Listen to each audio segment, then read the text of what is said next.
বাগেরহাটের কচুয়ায় ৩ শিশুকে নির্যাতনের ঘটনায় আজাহার আলী মোল্লা নামের এক বৃদ্ধকে আটক করেছে পুলিশ। বিস্তারিত থাকছে বাগেরহাট জেলা প্রতিনিধি আতিয়ার রহমানের ভিডিও প্রতিবেদনে। বৃহস্পতিবার রাত 11:30টায় পিরোজপুরের রাজারহাট এলাকা থেকে তাকে আটক করা হয়। আটককৃত আজাহার আলী মোল্লা কচুয়া উপজেলার চর সোনাপুর গ্রামের মৃত কাদের মোল্লার ছেলে। বাগেরহাটের কচুয়া থানার ভারপ্রাপ্ত কর্মকর্তা মহাসিন হোসেন মামলার বরাত দিয়ে বলেন, কচুয়া উপজেলার চর সোনাপুর গ্রামের আজাহার আলী মোল্লা 30 জুলাই দুপুর 1:30টায় প্রতিবেশী 3 শিশুকে বিলাতি গাব খাওয়ার কথা বলে ডেকে তার বাড়িতে নিয়ে যান। তাদের গাব খাওয়ানোর পরে যৌন নির্যাতন করে। এদের মধ্যে এক শিশু তার পরিবারকে বিষয়টি জানায়।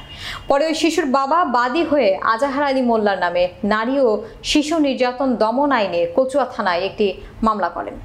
তিনি আরো বলেন, মামলার আসামি আজাহার আলী মোল্লাকে আটকের জন্য বাগেরহাট ও কচুয়া উপজেলার বিভিন্ন এলাকায় পুলিশ অভিযান শুরু করে।